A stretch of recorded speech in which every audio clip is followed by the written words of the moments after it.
নমস্কার বন্ধুরা, chef Shrabani daily vlog চ্যানেলের পক্ষ থেকে সবাইকে স্বাগত। আজকে আমি আবারও একটা রেসিপি নিয়ে এসেছি আপনাদের সামনে। তো আপনারা প্রথম থেকে পুরো ভিডিওটা শেষ পর্যন্ত দেখতে থাকুন। আর কোনো বন্ধু নতুন হয়ে থাকলে চ্যানেলটি সাবস্ক্রাইব করে বেল আইকন অলে সেট করে দিন সবার প্রথমে আমার রেসিপি পেতে। চলুন তাহলে শুরু করি। তো দেখুন বন্ধুরা, এখানে আমি ঝিঙে, আলু এগুলো কেটে নিয়েছি।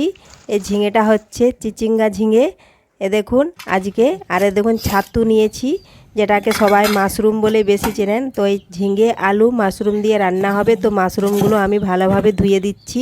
আর আমার শরীরটা ভালো নেই, তো আজকে রান্না করবে আমার শাশুড়ি, রান্না করবে। তো আমি সব আনাজগুলো কুটে দিলাম। আর এ দেখুন ছাতুগুলো বেছে দিচ্ছি, কারণ ওনার অনেক বয়স হয়েছে, ও বাঁচতে পারবে না, পোকা টোকা থাকতে পারে, এজন্য ও দেখতেও পাবে না। এজন্য আমি মাশরুমগুলো ধুয়ে দিলাম। আর ঝিঙে আলু ওগুলাও কেটে দিয়েছি। এ দেখুন মাশরুমগুলো ধুয়ে পরিষ্কার করে নিয়েছি।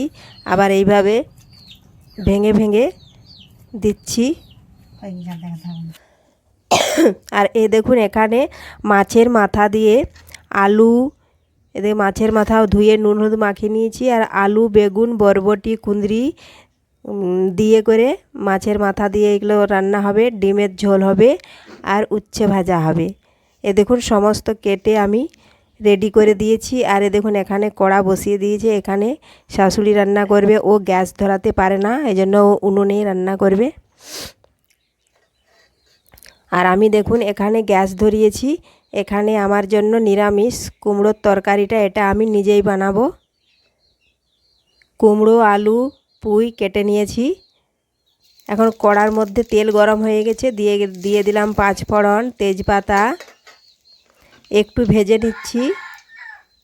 এখন দিয়ে দিলাম দেখুন কুমড়ো, আলু, গাজর, পুঁই, দিলাম স্বাদ মতো লবণ, পরিমাণ মতো হলুদ গুঁড়ো,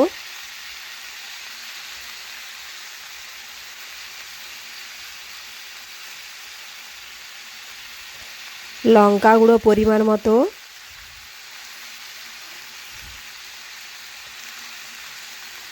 কাশ্মীরি লঙ্কার গুঁড়ি দিলাম।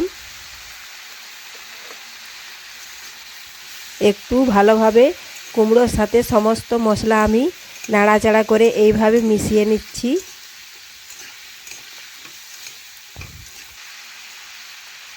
তো দেখুন বন্ধুরা, সব শেষে আদা, জিরে ও কাঁচা লঙ্কা বাটা আমি দিয়ে দিলাম। আর ভালোভাবে সবজির সাথে মিশিয়ে একটু কষে নিচ্ছি। আর এইভাবে কষতে কষতেই অনেকটাই সবজি সেদ্ধ হয়ে যাবে। তো আমি এখন কিছুক্ষণের জন্য একটা থালা ঢাকা দিয়ে রেখে দেব।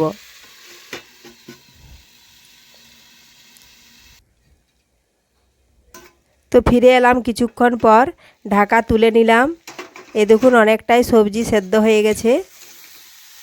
ডাটাগুলো সবুজ ছিল, অনেকটাই চেঞ্জ হয়ে গেছে। এখন দেখুন আগে থেকে আমি কাঁকরোল ভেজে রেখেছিলাম, সেই কাঁকরোল ভাজাগুলো এখন এর মধ্যে ঢেলে দিলাম। এখন ওপর থেকে দিলাম পুঁই শাক।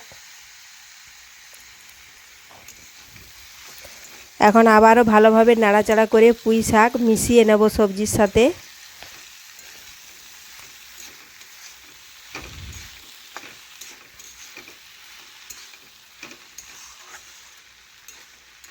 মিশিয়ে কষে নিলাম। এখন আমি পরিমাণ মতন জল দিয়ে দেব। যেটুকু সবজি সেদ্ধ হতে বাকি আছে সেটাও ভালোভাবে সব কিছু সেদ্ধ হয়ে যাবে। এই দেখুন মিশিয়ে নিলাম জলের সাথে। এখন আবারও আমি 2 মিনিট ঢাকা দিয়ে রেখে দেব।